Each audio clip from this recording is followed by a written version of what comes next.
everybody. John Pinecker with the Mohave Valley Daily News, and this is your daily dose for Thursday, January 14th. Remember, the daily dose is brought to you by the Tri-State Radiology Center in Fort Mohave, Arizona.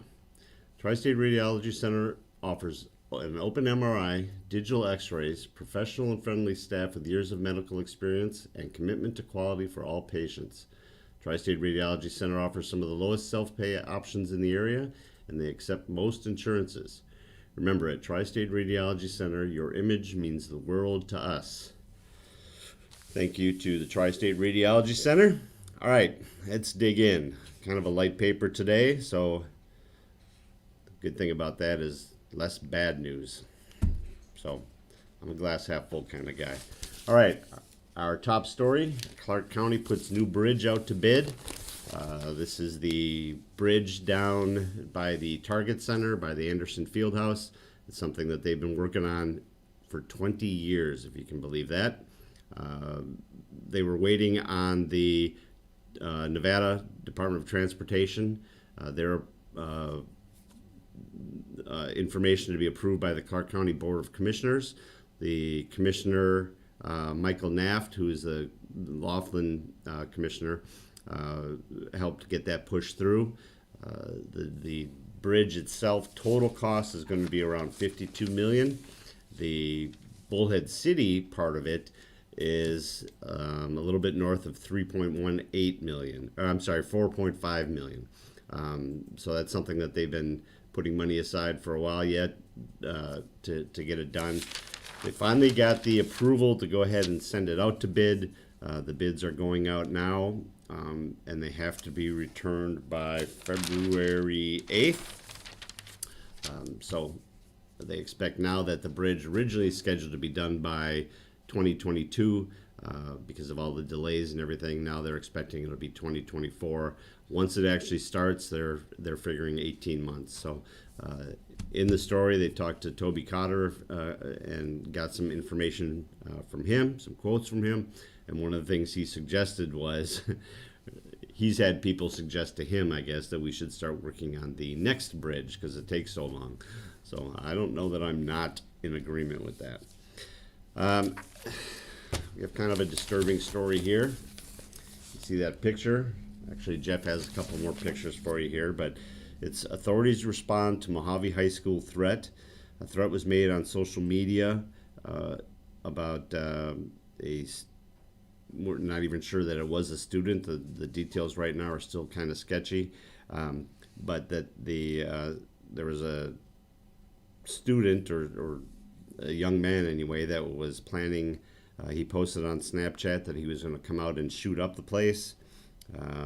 We obtained a copy of the actual snap, but it basically said he is going to come out and smoke everybody there, and so the authorities responded. They got out there and checked it out. There's kind of different versions, if you look out on social media, different versions of what happened there.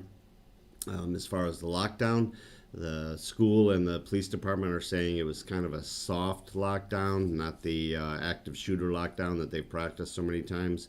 Some of the students, they do that, what's it called, telephone, Jeff? Where one person says something and then they pass it to the next person, and by the time it gets to the end, it's a whole different story. They don't know about that. Okay, well, there's a bunch of different versions of it going around, that doors were locked and people were hiding under desks and lights were off and all that. The school district and their public information guy, Lance Ross, put out that it was kind of a soft lockdown where they just didn't allow kids to move from class to class between the 7th and 8th period. So they're still investigating it. So we'll hopefully have more information for you tomorrow. Full agenda for the Bullhead School District board meeting. This is the district formerly known as the Bullhead City Elementary School District. Now they're just called the Bullhead City School District, but it is just the elementary district. So they have a meeting tonight at their district office at 6 o'clock on Hancock Road there.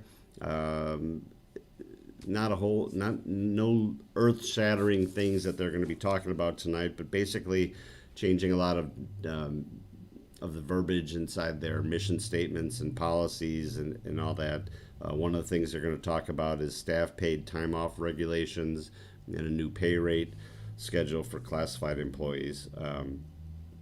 And their calendar year, they're going to be discussing kind of moving it more in line with what the high school district is doing. So that'll be good. I know a lot of families have a hard time with, my sixth grader gets off for these days, but my high schooler is off for these days. So county reports 193 new cases and 9 deaths. Of those 9 deaths, 5 of them were in Bullhead City. So it continues to climb. On the inside here on page 2 is our latest athlete of the week. Jeff and I just got done doing a little presentation and interview with him this morning. You see right there, it's Crash Schaefer. Crash is the Findlay Student Athlete of the Week. Crash did last weekend this past couple days ago down in Phoenix. He spent 3 days down there. Easy for me to say, huh, Jeff? Yeah, you do that a lot. I know. I think my tongue's too big for my mouth. You get ahead of yourself. It's okay. Yeah, my brain's working too fast. So Crash had 16 races this weekend. He was an intermediate BMX rider. It's the BMX Winter Nationals. He finished with a 6th place, 2/3, and he got his first national win. So he's got a 3.4 GPA over at Malk. He's a motivated young man, and his win in the Nationals moved him up into expert class. So he went from intermediate up to expert. So congratulations, Crash. Next is pro. I'm trying to convince his grandpa that he should get him a motorcycle, a dirt bike. Vroom, vroom. That's the next step, right? All right, page 3 is our national and world. And of course, it's dominated by the impeachment of President Trump, the first time that a president has been impeached twice. The vote went through the House yesterday, and just so there's no confusion, it goes through the House, then it goes through the Senate. The House, once the House votes to impeach it, he technically has been impeached. As far as being convicted and some of the other things, that'll go through the Senate. And they're not expecting that to start until Tuesday of next week, the day before the inauguration of President-elect Biden. In the House vote, 10 Republicans switched from against it to voting for it, so it passed 232 to 197.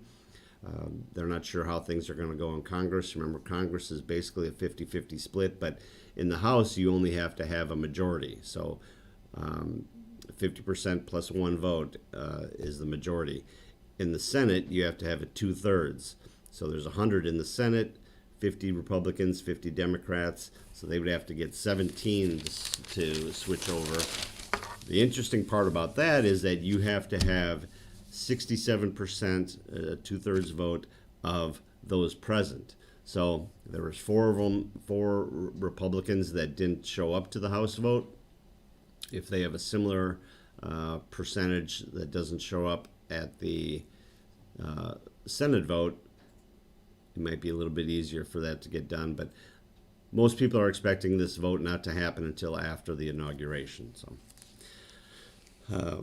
ex-Michigan Governor Snyder charged in Flint water crisis. That doesn't really have a whole lot to do with us here. However, it is interesting with all the problems that Flint was having that they have charged the former governor, Rick Snyder, of being of willful neglect of duty stemming from the investigation of the Flint water crisis. You remember years ago, a couple of years ago, what happened? They had were having water problems in Flint, and what they decided to do, some person that he had hired had decided to get water out of the Flint, I think it was out of the Flint River. That water wasn't treated right, and there was a lot of lead problems in it, and it caused some serious problems. They're blaming it for 12 deaths, 90 cases of Legionnaire's disease, and 12 deaths. So I found out there wasn't enough chlorine in the system. Here's the interesting part about this. If he's convicted on all of these, he could get up to a year in jail and a $1,000 fine. So that's the going cost of being irresponsible and allowing 12 people to die, apparently. All right, get through the horoscope and the rest of that. Into sports, we got a couple preview stories here. One on the Lady Dust Devils soccer team and one on the boys soccer team at Mohave High School. Everyone's itching to play.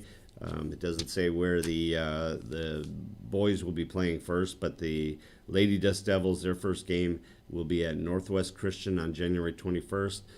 I know that some of the stories earlier, they were talking about how nice it is to have this extra practice. Now they are over it. They are ready to get out there and play. So a couple of nice stories here by Jim about that. So check those out.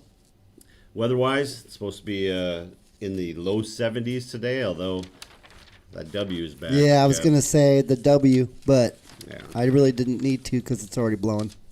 Next couple of days, it's going to be windy, but it is going to be in the mid 70s, low to mid 70s, so it should be nice heading into the weekend here. So, all right, that's it for today. Thank you everyone for joining us. Remember, the Daily Dose is brought to you by the Tri-State Radiology Center. The Tri-State Radiology Center offers same or next day appointments, and they accept most insurances, including Medi-Cal.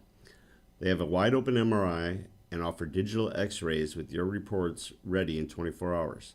Call them today for an appointment at 928-460-7226.